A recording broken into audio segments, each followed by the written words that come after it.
Oi, gente, tudo bem? Nesse vídeo nós vamos conhecer a escola literária Arcadismo. Eu sou a professora Marcela e eu espero que ao final desse vídeo você goste tanto dela quanto eu. O arcadismo tem como contexto histórico o iluminismo. Nós já vimos nos vídeos anteriores, desde o humanismo, que o renascimento cultural abriu as portas para o acesso à cultura, sobretudo à cultura greco-romana. E tudo isso deu margem para o desenvolvimento de um racionalismo, que inclusive começa a questionar os dogmas religiosos, como fica explícito lá no Barroco e na Reforma Protestante. No início do século XVIII, a gente vai ver a ascensão do Iluminismo, o chamado século das luzes, e o surgimento de grandes pensadores, entre eles Rousseau, Voltaire, Diderot. Esses pensadores desenvolvem, entre outros fatores, a enciclopédia, que busca reunir todo o conhecimento do mundo em uma mesma obra. Essa é uma prova do racionalismo e da distribuição do conhecimento. Tudo isso só é possível graças ao fortalecimento da burguesia como uma classe de comerciantes e uma classe com bastante poder aquisitivo, suficiente para inclusive financiar tudo isso. Junto a essa tentativa de reunir todo o conhecimento, aparece o desenvolvimento do método científico. Um dos pensadores bastante famosos nisso é o Descartes. Então, o pensamento de que só o que é científico, provado à exaustão, repetidamente, é que é verdadeiro.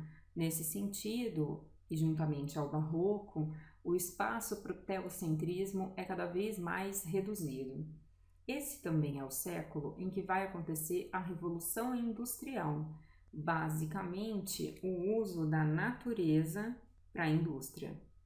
É nesse contexto que o arcadismo vai surgir. Por quê? A Revolução Industrial, o Iluminismo e o método científico distanciam o homem da natureza. É também iluminista, como eu já citei, o Rousseau e o mito do bom selvagem. O homem nasce bom, o meio é que o corrompe.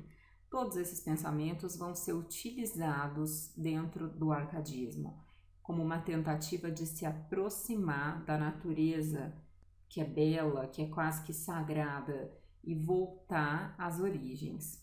No Brasil, é o contexto da Inconfidência Mineira, um movimento separatista que buscava se separar de Portugal e que trouxe como consequências, entre outros aspectos, a história de Tiradentes, que a gente conhece bem. No arcadismo, depois de todo esse contexto, algumas características vão se fazer bastante presentes. A principal dela é o bucolismo, que é o elogio à natureza. É a contemplação da natureza. Aqueles lugares com borboletas, árvores, flores, cheirinho de mato são idealizados dentro do arcadismo. Por essa razão, essa expressão latina, o fugere urbem, que é a fuga do urbano, vai ganhar bastante destaque. Se eu busco uma paisagem bucólica, obviamente eu estou fugindo da vida que é na cidade. O arcadismo também se propõe a cortar o inútil, e o inútil aqui como o que é empolado e exagerado, fazendo referência então ao barroco, que trazia aquelas expressões tão rebuscadas, cheia de figuras de linguagem, de invocações. Dentro do arcadismo também vai se manifestar a expressão áurea mediocritas, que seria algo como simplicidade vale ouro. Então, o culto a uma vida simples pelo eu lírico é uma realidade dentro dos poemas árcades. E em todas as escolas literárias de filiação clássica, o carpe diem, aproveitar o tempo presente. No arcadismo aparece como aproveitar o dia mesmo, no sentido de sol, dia junto à natureza. E também o locus amoenos, lugar bonito, ameno, A natureza possibilita tudo isso.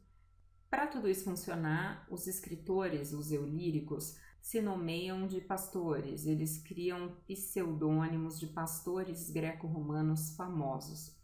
E por tudo isso, por essa imitação ao mundo clássico, contando inclusive com termos latinos, essa escola é também chamada de neoclassicismo. Classicismo é a escola literária do Camões, então aqui eles estão sendo neo. A gente pode perceber então que vai haver uma preocupação com a estrutura das poesias. O termo Árcade faz referência à Arcádia grega, um lugar onde os intelectuais iam para buscar inspiração poética. Então a busca por essa Arcádia, lugar inspirador, é a natureza, completando aí a ideia do bucolismo. Para você entender melhor, a gente vai olhar para uma poesia. Primeira coisa é sempre olhar para a estrutura. Então a gente vai encontrar aqui um soneto.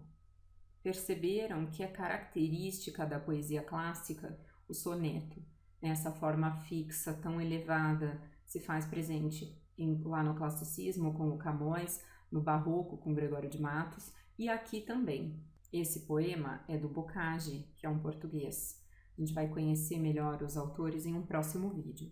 Vou ler com você as duas primeiras estrofes para a gente pensar nas expressões latinas. Olha, Marília, as flautas dos pastores. Então a gente já vai encontrar no primeiro verso o pastoralismo que eu citei para vocês. Que bem que soam, como estão cadentes. Olha o Tejo, olha aqui o rio, né? A natureza se fazendo presente. A sorrir-se, olha, não sentes os zéfiros brincar por entre as flores? Então, os zéfiros, entidades gregas que dominariam os ventos. E a gente vê a presença da natureza, né? A gente vê também um clima que é bem leve. Então, pensando nas palavras, nas expressões latinas, a gente encontra nessa primeira estrofe o pastoralismo, que está evidente, mas a gente encontra a ideia do locus amoenos, a natureza como um lugar tranquilo, ameno. A gente vê também a presença do mundo clássico greco-romano. Vê como ali beijando-se os amores incitam nossos ósculos ardentes, ei-las de planta em planta, as inocentes, as vagas borboletas de mil cores. Então a gente encontra aqui o bucolismo. Então o campo como esse lugar bonito, ameno, que proporciona felicidade, em oposição ao que a gente vê lá no barroco, aquela poesia densa, dualista, que coloca em paralelo o pecado e o perdão, por exemplo. Aqui a gente não enxerga isso, a gente enxerga uma tranquilidade. É isso que se propõe o arcadismo, uma volta então à natureza, ao mundo clássico, para poder vencer, por exemplo, a Revolução Industrial e a separação do homem com a natureza. No próximo vídeo, nós vamos conhecer Manuel Maria do Bocage, o português, e o brasileiro Tomás Antônio Gonzaga. Eu espero vocês. Até lá!